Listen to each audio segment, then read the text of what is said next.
une des erreurs fatales que les hommes font en conversation, c'est de poser trop de questions. Des fois, ils vont tomber dans ce que j'appelle le mode interrogatoire. Tu fais juste poser des questions, à un moment donné, la personne va se sentir un peu sur la défensive parce qu'elle se sent comme interrogée au lieu d'avoir des bons échanges. Puis de l'autre côté, si tu fais trop d'affirmations, si tu fais juste trop parler, l'autre personne ne va pas se sentir que tu la reconnais en conversation. Il faut que tu sois capable de toujours un petit peu avoir le pouls de la conversation, voir est-ce que ça l'intéresse de quoi qu'on parle, lui demander son avis sur certaines choses. Puis là, ça fait que la conversation est plus intéressante. Un autre point qui est super intéressant, c'est relié à saisir des perches puis tendre des perches. Parfois, une personne va te tendre une perche. Donc là, elle te pose une question. Exemple, est-ce que ça a été difficile de trouver le stationnement? Puis tu pourrais juste dire non, c'était facile. Puis là, on passe à autre chose. Mais ça peut être quelque chose où est-ce que tu vas pouvoir saisir ce sujet-là pour raconter quelque chose, apprécier que la personne s'intéressait à toi, même si c'est un sujet anodin comme trouver le stationnement, tu peux toujours trouver une façon de saisir les perches que les gens t'envoient. Des fois, les hommes sont un petit peu trop logiques, donc ils reçoivent une question, ils répondent logiquement,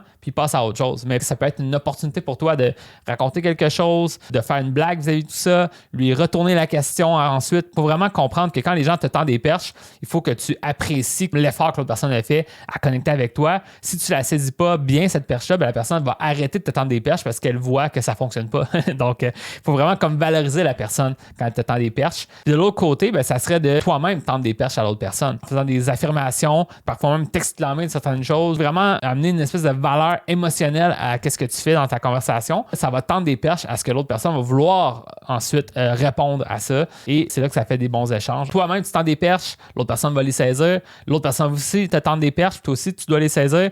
Puis une espèce de valorisation, qu'on a du plaisir en conversation qui va faire que ça va être vraiment intéressant. Mais je te dirais que la meilleure piste de solution sur avoir du succès en conversation, c'est mettre l'emphase sur la connexion émotionnelle. Ce qu'il faut comprendre, c'est que si tu veux qu'une personne soit réceptive à toi, c'est vraiment comme un échange de valeurs, mais cette valeur-là n'est pas tant sur l'information que tu échanges, mais plus sur une espèce d'état d'esprit positif que tu partages puis que tu influences l'autre positivement à avoir du plaisir avec toi en conversation.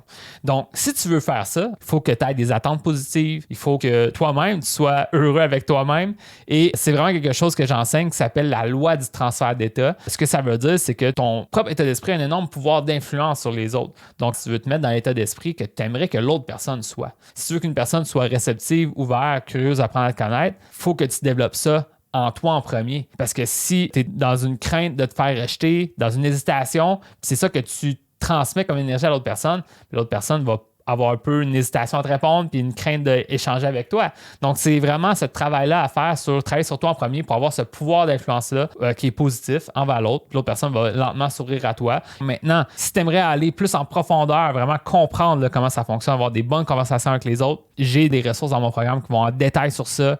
Si ça t'intéresse d'en savoir plus, viens me voir parce que ça pourra vraiment t'aider. Et sur ça, je te dis bonne chance dans tout ça. Puis on se voit dans un prochain épisode.